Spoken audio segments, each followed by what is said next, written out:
Good morning my dear student. जैसे कि बेटा हम लोग न्यूक्लियोफिलिक सब्स्टिट्यूशन पढ़ रहे थे, जिसमें बहुत सारी तुमको मैंने कल चीज़ें बताई थी। उनको बेटा एक बार फिर से रिवाइज कर लेते हैं कि क्या होता है न्यूक्लियोफिलिक सब्स्टिट्यूशन। मैंने बेटा बताया था कि न्यूक्लियोफिलिक सब्स्टिट्यूशन क्या होता है कि जब कोई सबस्ट्रेट पे कोई रीजन अटैक करता है, वो रीजन किस टाइप का होना चाहिए बेटा? न्यूक्लियोफाइल होना चाहिए। और सबस्ट्रेट में क्या होना चाहिए? सैचुरेटेड हाइड्रोकार्बन, सैचुरेटेड कार्बन होना चाहिए। और उस सैचुरेटेड हाइड्रोकार्बन sp3 हाइब्रिडाइज होना चाहिए। ठीक है बेटा, तो बात समझ रहे हो? उसके पास लिविंग ग्रुप होना चाहिए, लिविंग ग्रुप इजीली जाना चाहिए, तभी उसमें क्या होगा बेटा? न्यूक्लियोफाइल अटैक करके उसके साथ बॉन्ड बना के क्या होगा? सब्स्टिट्यूशन हो जाएगा, जिसको क्या बोलेंगे? न्यूक्लियोफिलिक सब्स्टिट्यूशन बोलेंगे। ठीक है, ये बात हम लोगों ने सीख ली गई थी बेटा। कुछ टर्म्स मैंने तुमको बताए थे कि जो रिलेटेड थे किससे बेटा? जो रिलेटेड थे केमिकल काइनेटिक्स से। बात समझ में आई थी? केमिकल काइनेटिक्स से कुछ रिलेटेड टर्म्स थे, जैसे कि मॉलिक्यूलरिटी क्या होती है बेटा? मॉलिक्यूलरिटी क्या होती थी बताओ दो।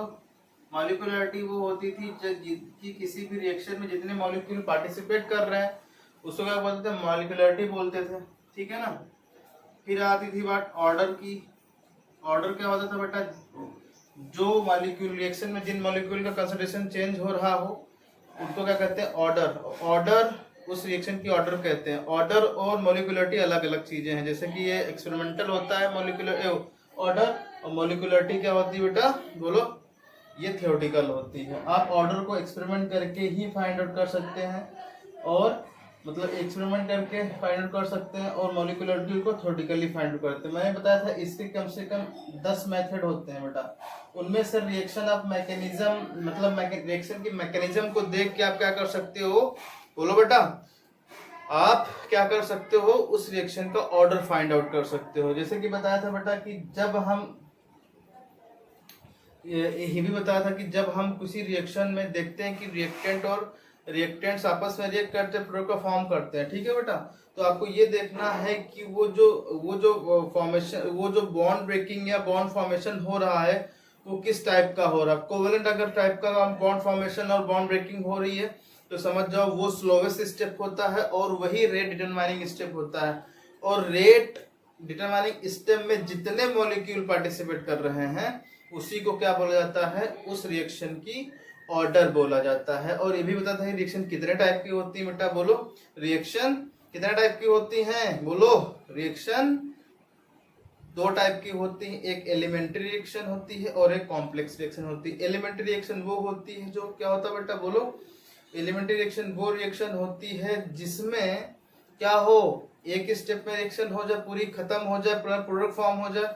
और जबकि जो कॉम्प्लेक्स रिएक्शन होती है उसमें स्टेप एक से अधिक होते हैं। जैसे ठीक है बेटा, रेट समझ में आ गया था? रेट क्या होता है कि रेट क्या होता है बेटा? किसी भी रिएक्शन में जो रिएक्टेंट पार्टिसिपेट कर रहे हैं उनका कंसंट्रेशन टाइम अकॉर्डिंग अगर चेंज हो रहा है तो समझ जाओ उसको रेट कहते हैं। ठीक है बेटा, किसी भी चीज का अगर टाइम से रिस्पेक्ट में अगर उसका चेंज हो रहा तो उसको क्या कहा जाता है? रेट कहा जाता है। बात समझ में आ गई थी? बोलो बेटा। ठीक है, तो ये चीजें मैं तुमको सिखा दिया था। ओके बेटा, फिर अब हम सीखने जा रहे हैं कि मेथड्स ऑफ न्यूक्लियोफिलिक सब्स्टिट्यूशन। क्या क्या मेथड्स होते थे बेटा? बोलो। ये दो मेथड होते थे, जिसमें से क्या होता था? SN1 रिएक्शन और SN2 रिएक्शन। ये दो मेथड होते थे कि जो मोस्ट इम्पोर्टेंट मेथड है वो कौन सा? SN1 और SN2। वैसे होते कौन कौन से हैं? SN1, SN2, SN1 dash, SN1 dash और SN2 डैश, और फोर्थ होता है SNI। बट यही बताया था कि ये दो जो होते हैं मोस्ट कॉमन मेथड है बेटा। क्या है? Most common method. ओके, जिससे आप क्या कर सकते हो? बहुत सारी न्यूक्लियोफाइल की प्रॉब्लम सॉल्व कर सकते हो। ठीक है, तो अब हमको बताना है कि भाई ये क्या क्या इनके मेथड, मैकेनिज्म इनकी क्या क्या होती है। ठीक है, तो देखो बेटा, तो सबसे पहले एग्जांपल के थ्रू ही समझते हैं। जैसे मैं तुमको सिखाने जा रहा हूँ बेटा SN1 रिएक्शन सिखाने जा रहा हूँ। ठीक है, SN1 रिएक्शन में मैंने एग्जांपल लिया। पहले देखो, मैं एग्जांपल के थ्रू बताऊंगा, आपको पेन कॉपी नहीं लेना है, चुपचाप वीडियो देखना है अच्छे से। देखो CH3 CH3 CH3 Cl, ठीक है, प्लस OH माइनस, ठीक है। यहाँ पे हम लिख दिए हैं बेटा polar protic solvent, PP solvent लिख दे रहा हूं मैंने, ठीक है। और यहाँ पे लिख दिया क्या प्रोडक्ट बनेगा, ये किस टाइप का मेथड है, ठीक है। तो देखो क्या होगा बेटा, अब इस रिएक्शन की हम मैकेनिज्म सीखते हैं कि क्या मैकेनिज्म है इसकी। मैकेनिज्म देखो बेटा क्या है, ठीक है। Step number first, step number first में क्या होगा कि ये जो CH3 है और ये CH3 है और ये CH3 है और ये Cl है, ठीक है बेटा। ये क्या होगा, ये बॉन्ड असमान रूप से टूटेगा, मतलब हेटेरोलिटिक क्लीवेज होगा, हेटेरोलिटिक होगा, फिजन होगा। तो क्या होगा बेटा बताओ, बोलो कैसा होगा, हेटेरोलिटिक क्लीवेज होगा तो क्या आ जाएगा। अब देखो पहले तो यहाँ पे ये चीज समझ लो बेटा, ये चीज समझ लो कि इसका शेप कैसा है, बता दो मुझे। टेट्राहेड्रल होगा, बोलो। और ये कैसा है, sp3 हाइब्रिडाइज्ड है। और ये क्या है बेटा, लिविंग ग्रुप है, ओके। तो आपको पता है कि यहाँ पे जो है मैंने कौन सा सॉल्वेंट लिया बेटा, पोलर प्रोटिक सॉल्वेंट लिया है। अब एक पोलर प्रोटिक सॉल्वेंट का काम क्या होता है, पोलर प्रोटिक सॉल्वेंट का काम ये होता है कि जैसे ये यहाँ पे निगेटिव चार्ज आएगा तो इसके चारों तरफ क्या आ जाएगा, वाटर। जैसे आपने मान लिया कि वाटर लिया, ठीक है बेटा, तो यहाँ पे आ जाएगा हाइड्रोजन आ जाएगा, ठीक है ना। और इस तरफ यहाँ पे क्या आ जाएगा, पॉजिटिव है तो यहाँ पे ऑक्सीजन लग के दोनों को ब्रेक कर देंगे, ठीक है ना। अब ब्रेक करने के बाद ये टेट्राहेड्रल शेप था तो क्या हो जाएगा बताओ बेटा, ये हो जाएगा प्लेनर शेप का हो जाएगा। बात समझ रहे हो कि नहीं। तो ये कार्बन यहाँ पे है, एक ये एक ये एक ये, ठीक है ना।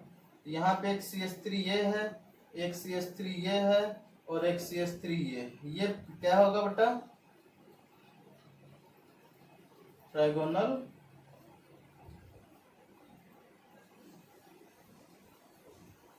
प्लेनर, ठीक है, ट्राइगोनल प्लेनर। और ये जो है ये क्या आ जाएगा बेटा, ये यहाँ पे पॉजिटिव है, मतलब ये समझ रहे हो, ये वैकेंट p ऑर्बिटल है। मतलब समझ रहे हो कि जैसे मान लो कि ये मेरा हाथ है, ठीक है बेटा। अब इस हाथ में मतलब कि ये जैसे ये CH3 लगा है मान लो, मतलब आपको टेट्राहेड्रल शेप बनानी है बेटा, ठीक है ना।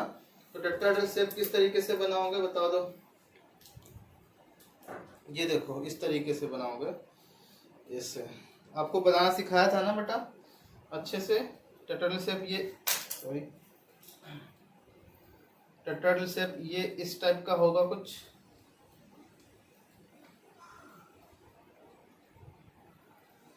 हर एंगल से वही हो दिखना चाहिए।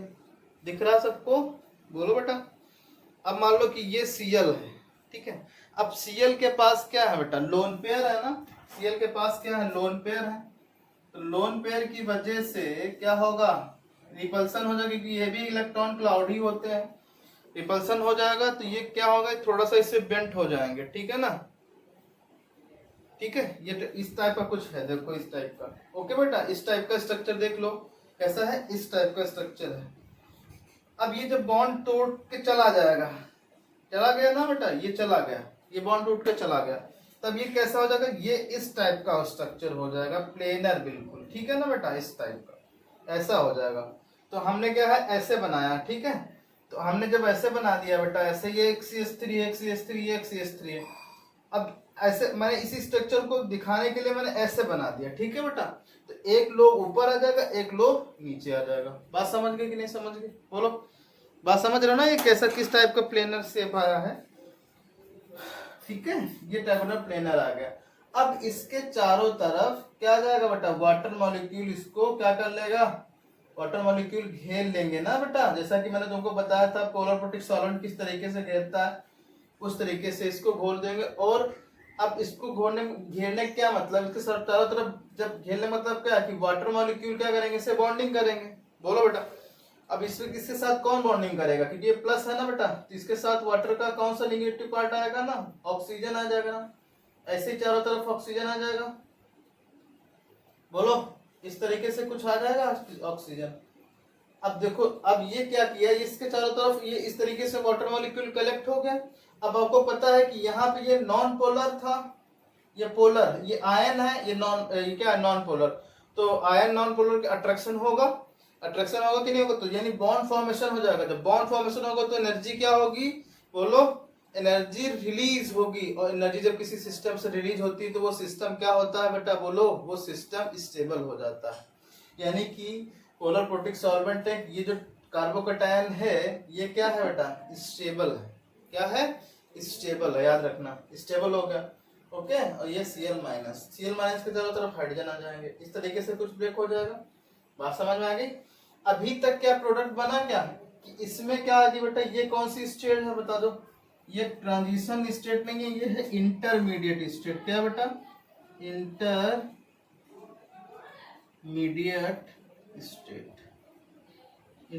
स्टेट है ये। अब इंटरमीडिएट स्टेट ये है। अब ये एक चीज बताओ बेटा, ये बॉन्ड ब्रेकिंग हो रही है कि नहीं हो रही, बताओ बेटा, ये बॉन्ड ब्रेकिंग हो रही है। और बॉन्ड ब्रेकिंग कैसा स्टेप होता है, बोलो, बॉन्ड ब्रेकिंग स्लोवेस्ट स्टेप होता है, स्लो स्टेप होता है। और यही क्या होता है बेटा, आरडीएस होता है। और जैसा कि मैंने बताया कि आरडीएस, जहां पे आरडीएस होगा वहीं पे रेट डिटरमाइन किया जाता है। ओके बेटा, वहीं पे क्या किया जाता है, रेट डिटरमाइन किया जाता है। तो रेट डिटरमाइन स्टेप यही है, यानी रेट डिटरमाइन स्टेप यही है। तो इसमें देखो कि कितने मॉलिक्यूल पार्टिसिपेट कर रहे हैं, एक मॉलिक्यूल पार्टिसिपेट कर रहा है। बात समझ रहे हो, इस स्टेप में कितने मॉलिक्यूल पार्टिसिपेट दिख रहे हैं तुमको, एक दिख रहा है। जबकि ये मॉलिक्यूलरिटी इसकी कितनी है, एक मॉलिक्यूल ये और एक मॉलिक्यूल ये, कितने हैं, दो। लेकिन रियलिटी में कैसा दिख रहा है, ऑर्डर कैसा दिख रहा है इसका। अगर बेटा इसको हमको बताना हो, जैसे हम इस तरीके से इसको लिख रहे हैं, कुछ इस तरीके से ये आ गया। अब देखो स्टेप नंबर 2 ये लिख लिया होगा बेटा, मैं ये मिटा दे रहा हूं। स्टेप नंबर 2 में देखो क्या होगा, स्टेप नंबर 2 में देखो, स्टेप नंबर 2। अब स्टेप नंबर 2 जो ये कार्बोकैटायन है बेटा, अब ये कार्बोकैटायन देखो कुछ इस तरीके का है, ऐसा लिख दे रहे हैं बेटा, ठीक है ना। ये CH3 है, ये CH3 है और ये CH3, ये वैकेंट पी ऑर्बिटल है, ठीक है ना बेटा। अब यहाँ पे है तुम्हारे पास न्यूक्लियोफाइल, प्लस करके लिखते हैं यहाँ पे, ठीक है बेटा। अब ये न्यूक्लियोफाइल के पास इलेक्ट्रॉन डेंसिटी है, बोलो बेटा, मैक्सिमम इलेक्ट्रॉन डेंसिटी यहाँ पे पॉजिटिव कार्बन पे है, तो ये क्या करेगा, इस पे अटैक कर देगा। अटैक मतलब क्या है कि एक बात याद रखना हमेशा कि जो इलेक्ट्रॉन डेंसिटी अधिक से लोअर की तरफ जाएगी, तो यहाँ पे इलेक्ट्रॉन डेंसिटी क्या अधिक है और ये यहाँ पे प्लस, मतलब इलेक्ट्रॉन डेंसिटी की डिफिशिएंसी कमी है। तो ये क्या करेगा, फ्लो इलेक्ट्रॉन किस तरफ जाएगा, ये अधिकता से कमी की तरफ, तभी इसके बीच क्या बनेगा, बॉन्ड बनेगा। बात समझ रहे हो। अब यहाँ पे तुमको दिख रहे हैं आयन, तो आयन कैसा एक स्टेप होता है, फास्ट स्टेप होता है। और फास्ट स्टेप क्या रेट डिटरमाइनिंग स्टेप होता है, नहीं होता है। बात समझ रहे हो, ये स्टेप जो है रेट डिटरमाइनिंग स्टेप नहीं है, फास्ट स्टेप है ये। और slowest step rate determining step होता है, जो कि क्या है। अब रेट डिटरमाइनिंग स्टेप मतलब क्या है कि रेट डिटरमाइनिंग स्टेप में जितने मॉलिक्यूल पार्टिसिपेट कर रहे हैं, समझ जाओ उतने ही उस रिएक्शन की क्या है बेटा, ऑर्डर है। बात समझ रहे हो कि नहीं समझ रहे हो। तो यहाँ पे देखो, अब यहाँ पे दो लोब है, जैसे कि मैंने बताया बेटा, ये प्लेनर इस टाइप का स्ट्रक्चर बना था ना, इस टाइप का स्ट्रक्चर बना था, प्लेनर था ऐसा। मैंने इसमें इस तरीके से दिखा रहा, जबकि ऐसा है, ठीक है। तो एक चीज बताओ मुझे, अब न्यूक्लियोफाइल ये लोब दो है पी के, न्यूक्लियोफाइल कहाँ से आ सकता है, यहाँ से आ सकता है क्या, इसके सामने से आ सकता है, यहाँ से नहीं आ सकता, क्योंकि यहाँ पहले इलेक्ट्रॉन डेंसिटी है और इलेक्ट्रॉन डेंसिटी के बीच रिपल्सन हो जाएगा। अब जबकि यहाँ पे देखो लोब ऊपर है नीचे, यानी कि या तो न्यूक्लियोफाइल ऊपर से आएगा या तो न्यूक्लियोफाइल कहाँ से आएगा बेटा, नीचे से आएगा। बात समझ रहे हो ना बेटा? तो जब ये इस तरीके के आएगा तो ये क्या होगा, फिर से टेट्राहेड्रल शेप का क्या हो जाएगा बेटा, ऐसा हो जाएगा, ठीक है ना। तो ये कार्बन,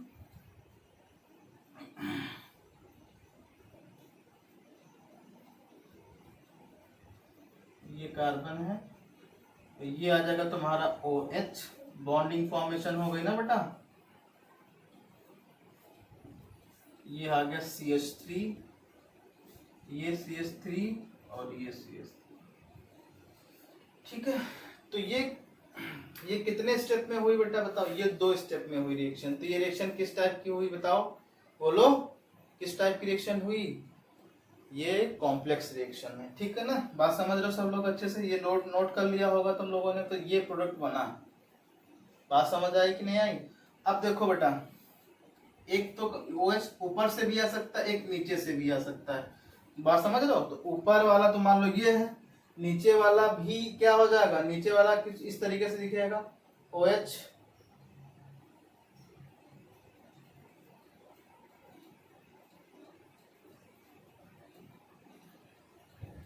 ठीक है, कुछ इस तरीके से दिखेगा। अब जो सोचो बेटा, अगर ये कार्बन क्या होता, कायरल होता ना, तो यही क्या हो जाता, ऑप्टिकली एक्टिव हो जाता, इसी में D और L फॉर्म बन जाता, मतलब रेसमिक मिक्सचर का प्रोडक्ट बनता। अभी बताऊंगा मैं तरीके से क्या है। तो SN1 रिएक्शन में आप लोग देख रहे हो, क्या देख रहे हो बेटा, कि SN1 रिएक्शन में जो कार्बोकैटायन होना चाहिए वो क्या होना चाहिए, स्टेबल होना चाहिए। स्टेबल क्यों? क्योंकि आपको पता है जो कार्बोकैटायन स्टेबल इसलिए है क्योंकि यहाँ पे प्लस आई इफेक्ट के कितने ग्रुप लगे हैं, 3। प्लस आई इफेक्ट ये भी है, प्लस आई इफेक्ट ये भी है, और प्लस आई इफेक्ट का काम क्या होता है, इलेक्ट्रॉन को डोनेट करना। स्टेबिलिटी ऑफ कार्बोकैटायन आपने देखी थी, बोलो देखी थी? तो आपने देखा था कि जो टर्सरी कार्बोकैटायन होता है वो मोस्ट स्टेबल होता है as compared to secondary and primary. Okay, तो इस तरीके समझ में आया सबको अच्छे से? तो आपको ये चीज याद रखनी कि जो कार्बोकैटायन टर्सरी वाला होगा या जो कार्बोकैटायन बहुत ही स्टेबल होगा, उसी में SN1 रिएक्शन होगी। अब बात करते हैं SN1 आई, तो आई कहां से, ठीक है बेटा? तो इसको देखो, ये आप इसमें लिखते रहना, इसमें देखना। अभी देखो ये मिटा दे रहे हैं, ठीक है। अब SN1 में तुमने देखा था बेटा, क्या देखा था कि जैसे ये RCl है, ठीक है, यहाँ पे ये CH3, ये CH3, ये CH3, ये Cl था और OH था। ये क्या बन गया था बेटा, CH3, CH3, CH3 और ये OH, ये बन गया था ना बेटा, बोलो। यहाँ मैंने बताया कि ये रिएक्शन जो हो रही 2 स्टेप में होगी। पहले बॉन्ड ब्रेकिंग होगी, देन इसके बाद प्रोडक्ट का फॉर्म होगा। Bond breaking is the slowest step, so that the slowest step is a rate determining step. तो अगर मैं तुमसे पूछूं कि रेट डिटरमाइनिंग स्टेप क्या होगा, तो आप क्या बताओगे बेटा, बताओ कि जो रेट है, इस रिएक्शन का जो रेट है वो किस पे डिपेंड कर रहा है? क्या सबस्ट्रेट पे डिपेंड कर रहा है? क्या न्यूक्लियोफाइल पे डिपेंड कर रहा है? नहीं कर रहा। न्यूक्लियोफाइल पे डिपेंड कर रहा नहीं। जो रेट है वो केवल और केवल एल्काइल हैलाइड पे ही डिपेंड कर रहा है। क्या न्यूक्लियोफाइल पे डिपेंड कर रहा है बेटा? नहीं कर रहा। न्यूक्लियोफाइल पे डिपेंड कर रहा नहीं कर रहा, यानी कि हम इसकी पावर 1 कर सकते, इसकी पावर 0, क्योंकि इस पर जब डिपेंड नहीं कर रहा तो 0 हो जाएगा। तो रेट जो आएगा बेटा, रेट वो K और RX, यानी कि जो ऑर्डर आएगा वो किस टाइप का ऑर्डर आएगा बेटा? तो यहाँ पे देखो बेटा, जैसे कि यहाँ पे रेट बताया कि इस रिएक्शन का रेट ये इस तरीके से लिखा जाता है। तो न्यूक्लियोफाइल के कंसंट्रेशन पर डिपेंड ही नहीं कर रहा, वो किस पे केवल डिपेंड कर रहा है कि एल्काइल हैलाइड टाइप किस टाइप का है। तो अगर ये टर्सरी है तो ये किस टाइप को पाथ फॉलो करेगा, बोलो SN1। SN1 में क्या होता है बेटा, स्टेबल कार्बोकैटायन बनता है, स्टेबल कार्बोकैटायन। तो देखो यहाँ पे स्टेबल कार्बोकैटायन बना था, भी बताया था तुमको किस तरीके से बनता है। यहाँ पे क्या लिखा, SN, ये 1 लिखा, मतलब this reaction is first order reaction. तो क्या होगा बेटा, this reaction is first order reaction. ठीक है, बात समझ में आ गई अच्छे से, बोलो। तो this reaction is first order reaction. अब यहाँ पे जैसे ये लिखा होता है SN1, इसका मतलब समझते हो क्या है, nucleophilic substitution first order reaction. First order सीखा, बात समझ गए।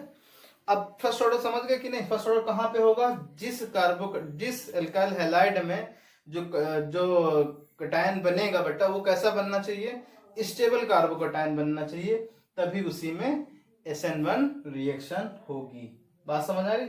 SN1 कहां से आएगा, SN1 भले 1 लिखा हुआ लेकिन ये रिएक्शन कितने स्टेप में होगी, 2 स्टेप में होगी। बात समझ आ गई अच्छे से, कोई डाउट, बोलो बेटा। कोई डाउट नहीं है, ठीक है। तो जैसा कि मैं एग्जांपल के थ्रू तुम लोग को बता रहा हूं, देखो बेटा किस तरीके से कि बताओ, find out the type of mechanism in the following carbocation. जैसा कि यहाँ पे लिखा बेटा, मैंने लिखा फाइंड आउट, क्वेश्चन लिख लो बेटा, find out the reaction mechanism in the following carbocation. तो CH3 प्लस लिखा है, ये लिखा है CH3 CH2 प्लस, थर्ड लिखा है बेटा CH3 CH3H प्लस, और फोर्थ लिखा है CH3 CH3 और CH3 प्लस। तो जो SN1 अगर तुमसे पूछ रहा है तो कौन सा लिखोगे बेटा, ये वाला होगा, क्योंकि ये ज्यादा मोस्ट स्टेबल कार्बोकटायन। बात समझ रहे कि नहीं, क्योंकि मोस्ट स्टेबल कार्बोकटायन है, तो इसी में क्या होगा बेटा, बोलो, इसमें SN1 मैकेनिज्म हो जाएगी। SN1 मैकेनिज्म के लिए आपको क्या ध्यान रखना है, मोस्ट स्टेबल कार्बोकटायन, तभी आप समझोगे। जैसे कि यहाँ पे मैं देख रहा हूँ कि बताओ CH3 CH2 Cl, ठीक है ना। यहाँ पे लिखा CH3 CH3 CH2 5 और Cl। बताओ इसमें SN1 मैकेनिज्म किस में होगी, तो आप क्या बताओगे, ये वाली, इसमें क्या होगी बेटा, SN1 मैकेनिज्म होगी। क्योंकि यहाँ पे क्या होगा, इसको कार्बोकटायन के रूप में देखो, CH3 CH3 C2H5 है, ठीक है, प्लस, यानी कि टर्सरी है, तो टर्सरी में क्या होगा बेटा, SN1 रिएक्शन होगी। तो आपको अगर तुमको एल्काइल हैलाइड के टर्म में भी दे रखा है तो आपको क्या करोगे बेटा, बोलो। आपको ये देखना है कि उसको हेटेरोनिटिक बॉन्ड तो क्लीवेज कर दो, बॉन्ड क्लीवेज करने के बाद जो कार्बोकटायन बने, अगर वो कार्बोकटायन 3rd डिग्री का है, मतलब मोस्ट स्टेबल है, अगर 1st डिग्री 2nd डिग्री है तो 2nd डिग्री को चूज करोगे, अगर 2nd डिग्री 3rd डिग्री का तो किसको चूज करोगे बेटा, 3rd डिग्री को, क्योंकि मोस्ट स्टेबल आपको कार्बोकटायन चेक करना है। मोस्ट स्टेबल कार्बोकटायन चेक करने के लिए आपको ये बताना है, ये पता चल लग जाएगा कि इसमें कौन सी मैकेनिज्म होगी। जैसे तुमसे पूछूं बेटा, ये 3rd टाइप का एग्जांपल, जैसे ये है CH3